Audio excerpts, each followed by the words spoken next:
Welcome to The Big Picture. I'm Phil Arno. If you've watched this show at all over the years, you've heard me say many times that our country, our culture is under attack. Things have been changing, and to many, not in a good way, for generations. I've constantly said that the only thing we can do, really, is to get out and vote, to contact our representatives, to make a difference in that way. But voting is only a good way to make a change if you can vote and make sure that it's counted properly. That's always a question. People say that maybe in 2016, the election might have been stolen from Hillary. In 2020, the election might have been stolen from Trump. I don't care what side you're on. You're interested in fair and honest elections. Doesn't matter which side you're on. That's what counts, fair voting. In New York State, we have a very complicated election system. My guest on this big picture is Marly Hornik, who is director of New York State Citizens Audit. And we're here to talk about a very complicated subject, and that is the voting structure of New York State.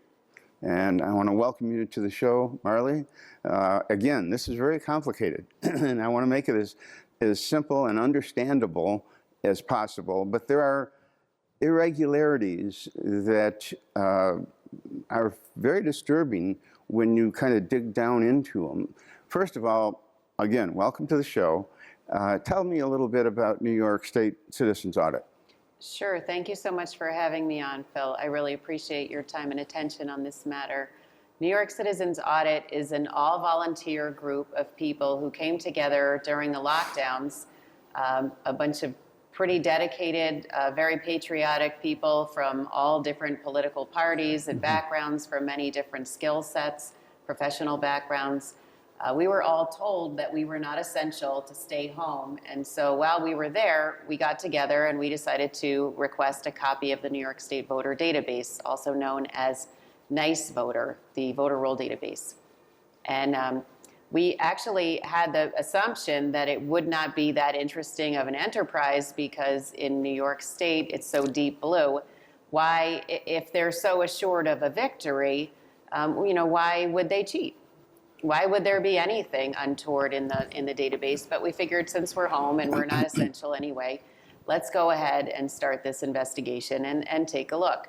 So we have very high-level programmers, analysts, law enforcement agents, legal experts on our team, and we started to delve into the law and we started to delve into the raw data.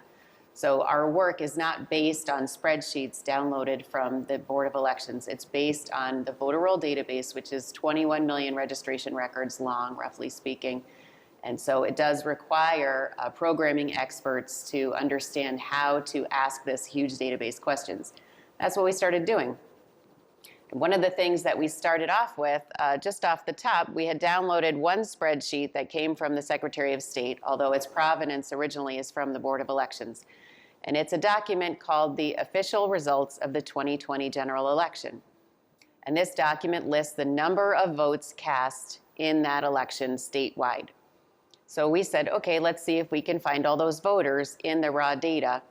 And we scoured, actually, the voter history column of all 21 million registrants in New York State, and we could not come up with that number of voters who voted. And it's a challenging problem because, in fact, there's not just one way to write that you voted in that election in the database. There's about 20 different ways to record that you cast a vote in that election. And so we searched all of them and we added everything together. And interestingly, we came up with a number that was 338,356 voters who voted less than the number of votes that were supposedly cast. Now, this is a complicated issue, and the election system we have is complicated, but I don't think it's very complicated to think about something like your bank account. If you put $338,000 into your bank account and you go back the next day and it's gone, you're going to ask for an audit. It just makes sense. Where did that money go? We need an investigation. We need to find that money. You're not just going to say, hey, you know what, I'll make it on the next house or whatever. That's your money. You worked for that. Just like we work for America, and America is supposed to be a sovereign nation, and we, the people, are supposed to be the ones in charge of who are our representatives. So if there's a big deficit like that, it represents a need to investigate. Well, give me an example. I think one of the things that you found was there are some people who have multiple votes that they can cast for the same name, the same address, I think the same date of birth. How does that come to be? Are these absentee votes that are like 11 for one person, 21 for another person, and so on? Right. So this is an interesting circumstance. Okay. So under state election law, it's very clear. It's actually in the civil codes and regulations. It says each registered voter in this database, the NICE voter database, is allowed to have one official state registration number for their voting lifetime. And in fact, it's so serious, it's like a social security number, because this is the number that your vote gets attached to. So if we're going to have a system, of representative governments that's based on elections, it's based on accurate, provable elections, everybody gets one vote. So you can't have more than one State Board of Elections ID number. If you leave the country and come back, your registration number is still in NICE voter, and your registration record is updated. If you have a new address, or you've gotten married, maybe have a new name, any of those things can easily be updated in the database. The problem that we discovered is that we found 1.1 million unique individuals. That's based on name and date of birth, and often it's address as well. Now, in the database that the state keeps, they also have the driver's license numbers and the social security numbers for every one of those registrants, if they have registered lawfully. We can't actually resolve it down. It's possible that there are instances where the same person and the same name and the same birth date have been applied across New York State in more than one instance. And in fact, it's true. We've canvassed about 800 addresses, and it's true. One time we were wrong. It was 2 people. 799 times, roughly speaking, we were correct that it was the same person who had been granted more than one State Board of Elections identification numbers within the database. And actually, the total number, so we found those 1.1 million unique people who have 2.4 million unique State Board of Elections ID numbers, which is 1.3 million violations of a black letter election law. I'm not an attorney, but I understand when it says you can have one state ID number for your voting lifetime, and you have 2, or you have 25, that's a problem. So, in other words, what you found is at least roughly 1 million people who can vote twice. They could vote twice. Some of them could vote 25 times. Some of them can vote 21 times. Some of them can vote 7 times or 8 times or 11 times. There's an array of how many numbers people have been granted. It's a mystery how this is taking place. There's one person in the Bronx, for example. He has 21 registrations to the exact same name, date of birth, and exact same address. And actually, all of them were made on the same day. We did go to his address because we thought, maybe this guy would like to know that he may have been framed for about 75 felonies by the State Board of Elections. If he didn't do this himself, he might like to know that. So we went to his house, and no one with his name has ever lived at that address, in fact. And people who have been at that address have been there for decades. And within that period of time, he was registered to vote those 21 times, and they've never heard of him. Now we thought, okay, let's see if maybe he's nearby. Maybe it was a clerical error. So let's go see if he's nearby. So we looked him up in another kind of a person database, and we found another address for him. And we went to that address, and it was a Western Union office. So as far as we can tell, this gentleman doesn't exist at all. it's an open question why he has 21 registrations, unique State Board of Elections ID numbers in the system. Is there a way to check and see whether he actually cast votes under this? To a degree, there is, and that's a very good question. So according to the NICE voter database, none of his registrations carry any votes. I think there may be one. So 20 of them are purged at the moment. His status as a voter is purged. One of them is active, and I'm not actually remembering right in this moment whether that registration voted in 2020, which was where a lot of our focus has been, was on that particular election. The issue that we have uncovered, which is completely inexplicable, and no officials who have been willing to meet with us have an answer for how over 31,000 registration records that were purged at the time of the 2020 general election cast votes. Well, there's other discrepancies as well that I've read in some of your materials. There are people who are over the age of 100, for instance, or under the age of 12, if I'm not mistaken, who are registered to vote. And for instance, people who are over the age of the oldest person alive in the country, and they're registered to vote. Those should be off the voter registration because there is nobody of that age anymore, and people under the age of 12 can't legally vote. These are things that are maybe clerical errors, or maybe there's a more nefarious reason for that, but in any event, they should be cleaned up. And who's responsible for looking into these things and keeping it neat? Yes, that's the county commissioners, the local commissioners under state election law in New York.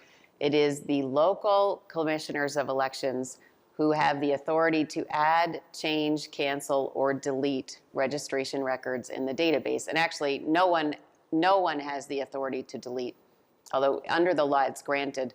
But they all say, no, we can't delete anything. We're not allowed to delete anything. Every record has to be maintained in its, in the correct registration status, of course. The problem that we've discovered is that those laws are clearly being violated. So, which is to say, the state database, NICE Voter, under the law, is only a compilation database. Each of the local boards of elections maintains their own set of voter rolls. They maintain their own voter history. They maintain all of the evidence and data and registration, fields for their voters. And that is in live time update to the state database. And the state database and the state officials have no authority or ability to change anything in the database.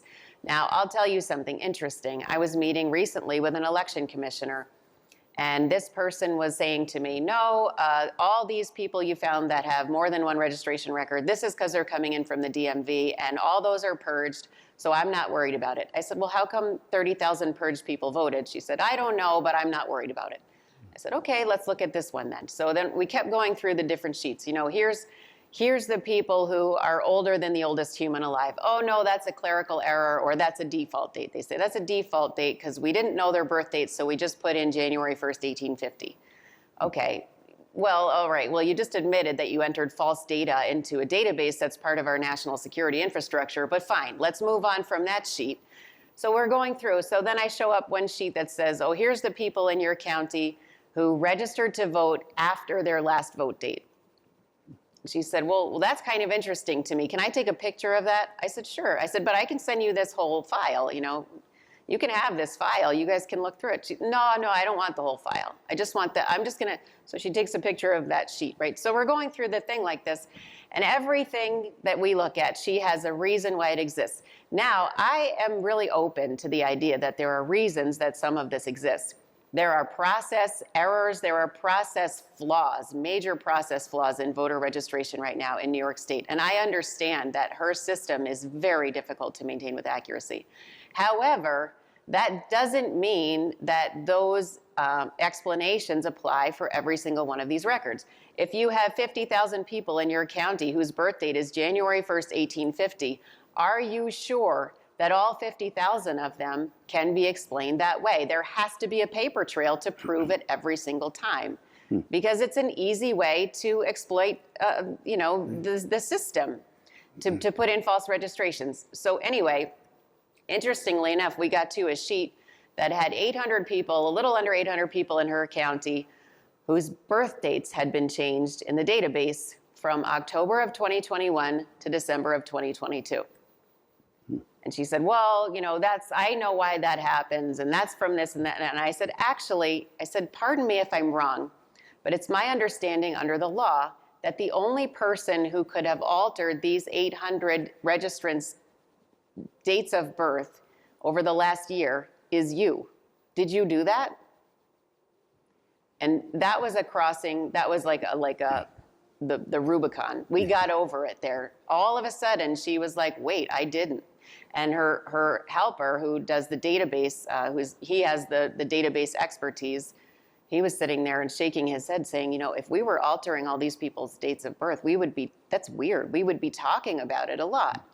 So this is all to help go back to this certain law, this one law that says the state can't alter any data. Only the local boards of elections are allowed to touch the data.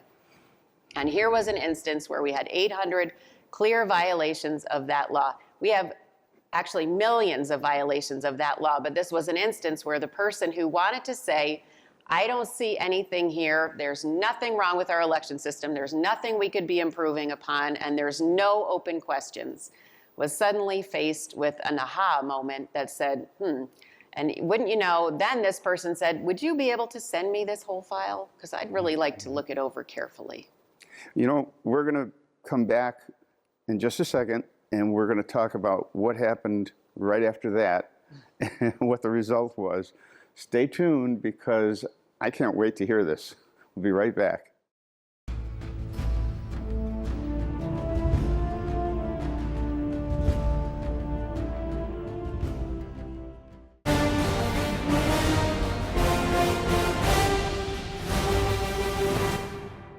Welcome back to The Big Picture. I'm with Marly Hornik, Director of Citizens Audit, and we're talking about New York Citizens Audit, and we're talking about voting in New York State and some complications, if you will. And you were talking about a particular case in a county where there were maybe 800 discrepancies with dates of birth, and you brought this to the attention of the person in charge in the Board of Elections in that county. She basically admitted that there was a discrepancy. Where did it go from there? Well, it's an open question, because that was a recent visit, so I'll have to update you later. I did want to get back to your question about votes, because you had asked initially about these cloned registrations. We call them clones. The State Board of Elections calls them duplicates. We differ with that idea, because a duplicate registration indicates that you have the same individual and their registration record appears more than once in the database with the same State Board of Elections ID number. So they cannot cast more than one vote. If you have a cloned registration, that means you have more than one state ID number, and therefore you could be assigned more than one vote. Of course, in New York State, when you're given a ballot at the polling site, it's based on your name and address. It's not based on your State Board of Elections ID number. So you can't actually, as a voter, take advantage of having more than one SBOE ID number. It's actually completely inaccessible to you as a method of fraud. So the question I wanted to go back to was, are some of these excess registrations casting votes? And the answer is unequivocally yes.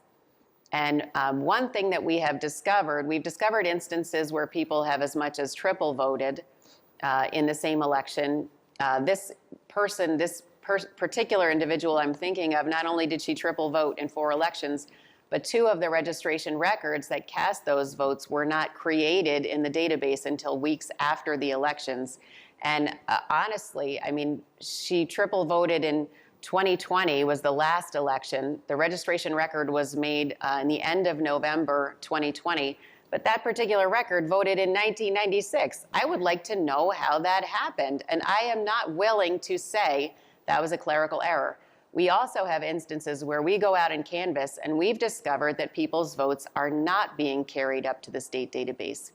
And that's why I say it's really unknown actually who exactly is voting. And we have a situation in New York City in 2020 when we scoured their voter roll database for the city, for the 5 boroughs. We found 250,000 people who had a voter record or a history of having voted in the 2020 general election. When we looked up their registrations in the state database, that vote was gone. And it's an open question again. But you know, in America, our founders deliberately and meticulously built a zero trust system. There is nowhere in the Constitution that says, you're just gonna have to take our word for it. If we tell you these are default dates, you're gonna have to take our word for it. If we tell you this is just an error in the data transmission, you're gonna have to take our word for it. If 250,000 people appear to be disenfranchised, you don't really know what you're looking at, and you don't really know how to understand voter data, because that's not what you think it is. It's something else. We're not gonna tell you what, but it's not what you think it is. How has this system gotten so complicated? And is there a way to straighten it out? Let me rephrase that. Who would you go to try to influence this system to make it more straightforward, a simpler system that could be tracked and maintained a lot more simply? Is it a legislation problem? Is that where it goes to, the state legislature? That's one possible avenue, and New York Citizens Audit is openly calling for an end-to-end audit of the 2022 general election, and that would have to be funded. That money would have to be appropriated by the state legislature to fund the audit, and we are definitely working on that actively across the state, educating the citizens with the facts and helping everyone to come together from every political party, because if the elections are not free and fair, that affects everybody. It has nothing to do with who wins or loses, and everything to do with accuracy, integrity, and ultimately with our sovereignty.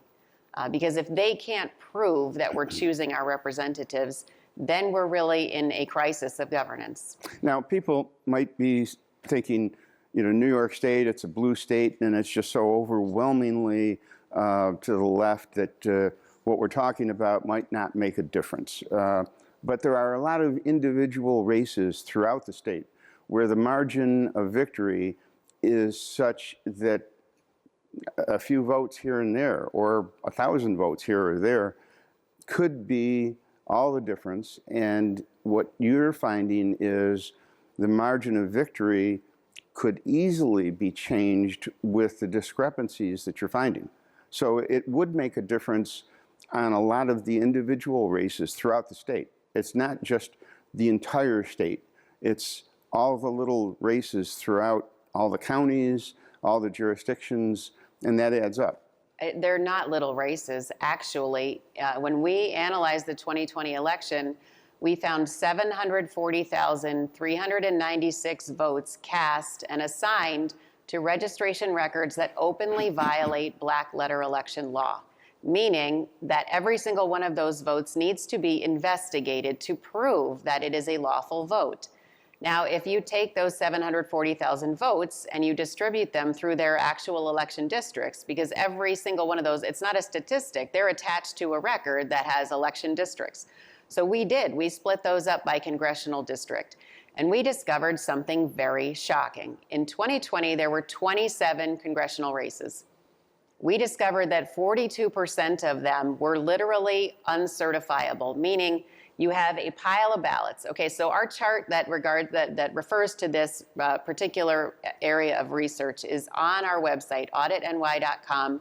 It's in a document called the Deficits Report. So you can pull up that chart. It has no parties on it, and it has no candidate names on it. We are not saying we know who won. The problem is, if you go through those districts, you'll see, okay, there may have been 380,000 ballots cast in one of those races, and maybe the victory margin was 29,000. But the number of votes cast by registration records that violate black letter election law exceeds the victory margin. or even in many instances, it's more than 50% of the victory margin. So again, you can't make an argument that says the wrong person won. What you can say is those commissioners, they had a pile of ballots. They didn't know, in the best case scenario, they had no idea that there were maybe 32,000 ballots in there that didn't belong in the pile. They're just sorting them and counting them. If they happen to put all 32,000 of them in the pile for this guy, then this guy's the winner. But if you lift those up and put them in the other pile, because they're like monopoly money, they shouldn't be there. They're not real. They're counterfeit votes. Well, then the other guy wins. We have about a minute left. Where do we go from here? What's the thing that can make the most difference? Like if I do another show on this, who should I get on the show to talk about in Erie County, for instance? Would it be one of our representatives? Would it be our Board of Election officials? Who can I talk to? Well, that's an interesting question. And, our experience in bringing our evidence and data, which represents, frankly, thousands and thousands of volunteer hours by the people who have done this research, the officials have been basically deaf to it. And they keep telling us that because we're not elections officials, we don't have the right to question this. We don't have a right to raise these issues, and we don't have a right to clear, direct, provable answers. Okay, we have a limited amount of time in a show like this, but for people who want to kind of dig into this a little bit more, and this is a fascinating subject, your website? Yes, auditny.com. And you can, when you go on that website, you can read our reports, you can learn the evidence and the data, you can request a copy of that resolution for an audit to bring to your local officials. People are doing this across New York State because they're saying, the people who are one step up from us, the town board members, the town supervisors, county legislators, the folks who are closest to us, they need to know what's going on. They need to know what's been uncovered, and we would like to have their opinion. Yes or no, we need an audit. Yes or no, this looks fine.